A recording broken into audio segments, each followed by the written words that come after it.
45वां दिन। अध्ययन, स्टडी। जैसा हम परिश्रम करेंगे वैसा ही हमें उसका पुरस्कार मिलेगा। As we labor, so shall we be rewarded. Our reward will depend on our labor. हमारे परिश्रम पर हमारा पुरस्कार निर्भर करता है, मतलब जैसा हम परिश्रम करेंगे वैसा हमें पुरस्कार मिलेगा। आपने अंग्रेजी की कौन कौन सी पुस्तकें पढ़ी हैं? Which books in English have you read? मैं इतना थक गया हूँ कि अपनी क्लास में पढ़ने नहीं जा सकता। I am too tired to attend the class. उसकी परीक्षा कब से है? When does her examination begin? मैं इस वर्ष BA पास कर लूँगा। I will pass my BA this year या I will be a graduate this year. आज मैं कुछ नहीं पढ़ सका। I couldn't study anything today. वह BA परीक्षा में असफल हो गया। He failed in the BA examination. प्रश्न बड़ा आसान है। The question is very easy. ना तो आशा और ना ही उसकी बहन लगातार स्कूल आती है।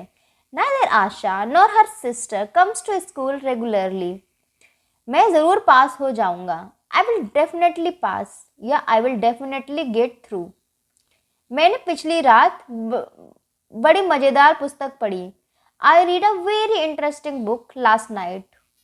वह हिंदी में कमज़ोर है। He is weak in Hindi. आजकल क्लास जल्दी लग जाती है। Classes start early nowadays या these days. Classes start early these days. हमने अपनी पढ़ाई पूरी कर ली है। We have completed our studies या we have finished our studies.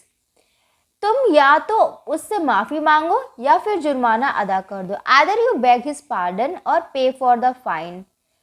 उसे कुछ नहीं आता जाता। He doesn't know anything या फिर he is good for nothing. वह बुधवार से हाजिर नहीं है।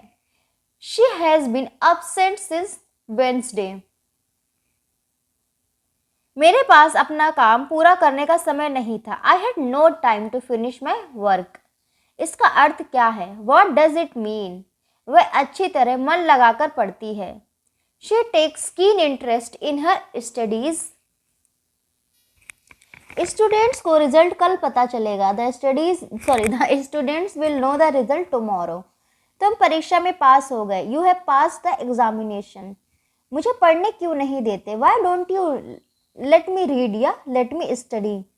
यदि तुम पास हुए तो तुम्हारे माता पिता खुश होंगे। If you pass, your parents will be happy. मैं अंग्रेजी बोलना जानती हूँ। I know how to speak English. तुम किस कॉलेज में पढ़ते हो? In which college are you? तुम्हारी पढ़ाई कैसे चल रही है? How are you getting on with your studies? मैं इस कॉलेज में 2 साल से हूँ। I have been in this college for 2 years. मैं इस कॉलेज में सन 1980 से हूँ। I have been in this college since 1980. तुम्हारा स्कूल अच्छा है। Your school is good. वह अंग्रेजी में अच्छा है। He is good at English. वह इस वर्ष परीक्षा में नहीं बैठेगा। He is dropping out of the examination this year. वह खेलों में बहुत होशियार है। He is a good sportsman. तुम्हारी लिखाई अच्छी नहीं है। Your handwriting is not good. पुस्तक अभी अपने पास ही रहने दो। Keep the book with you for the present. वह अक्सर स्कूल से भाग जाता है। He often runs away from the school. आपका ध्यान किस ओर है? What are you looking at? Why don't you pay attention? क्या आपका हेडमास्टर पर कोई प्रभाव नहीं? Don't you have any influence on the headmaster? हमारे स्कूल में कल छुट्टियां हो जाएंगी। Our school will be closed for vacation from tomorrow. लड़कों, समय समाप्त हो गया। पर्चे दे दो। Boys, time is over. Hand in your papers. नया टाइम टेबल 1 मई से चालू होगा। The new timetable will come into force from 1 May. बकवास क्यों करते हो? मुंह बंद करो। Why do you chatter या speak nonsense? Hold your tongue या keep shut. मेरे पास फालतू पेंसिल नहीं है, मतलब एक्स्ट्रा पेंसिल नहीं है। I don't have a spare pencil. हमारी आपस में बोलचाल नहीं है। We are not on speaking terms. हमारा एक दूसरे के घर आना जाना नहीं है। We are not on visiting terms.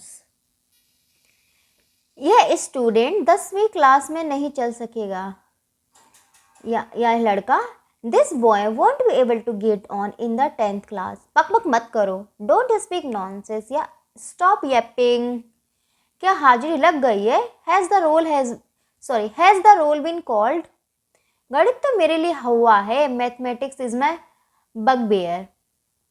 सारी कोशिशें असफल रही, all the efforts failed. Naren class का सबसे होशियार बालक है। Naren is the best boy in the class. वह मुझसे 1 साल पीछे है। He is junior to me by 1 year. अच्छा विद्यार्थी कक्षा का नाम रोशन करता है। A good boy brings credit to his class. वह गणित में मुझसे आगे है। He is ahead of me in mathematics. यह पेपर किसने बनाया है? Who has set this paper? School जाने का समय हो गया है। It is time for school. लड़का स्कूल नहीं आया। The boy did not come to school. लड़के ने कविता सुनाई। The boy recited a poem. क्या कोई फालतू कॉपी आपके पास है? Do you have a spare exercise book या नोटबुक? हेडमास्टर ने मेरा जुर्माना माफ कर दिया। The headmaster exempted my fine. उसे अंग्रेजी में डिस्टिंक्शन मिली है। He has got a distinction in English. तुम्हारे पास आर्ट्स के विषय है या साइंस के? हैव यू ऑफर आर्ट्स और साइंस? मेरे पास फिजिक्स केमिस्ट्री और बायोलॉजी है। I have offered physics chemistry and biology. याद रखें, remember this loan is repayable with in 20 years. यह ऋण 20 साल में लौटा दिया जाना चाहिए। ही रिकॉल्ड हिज स्कूल डेज। उसने अपने स्कूल के दिन याद किए। When will you return? आप कब लौटेंगे? इन वाक्यों में रिपेबल, री प्लस पेबल, रिकॉल, री प्लस कॉल, रिटर्न, री प्लस टर्न। री 3 शब्दों के प्रारंभ में है। री का अर्थ है वापस, जिससे रीपेएबल वापस दे अर्थात लौटाने योग्य। रिकॉल वापस बुलाना अर्थात याद करना। रिटर्न वापस मुड़ना अर्थात वापस आना। री को प्रीफिक्स कहते हैं, उपसर्ग प्रीफिक्स कहते हैं। इसके योग से बने कुछ और शब्द। रिमार्क टिप्पणी देना, रिप्लेस एक के बदले दूसरे को रखना, रिमूव हटाना, रिमाइंड याद कराना, रिजॉइन दोबारा सम्मिलित होना, रिफॉर्म सुधारना या सुधरना।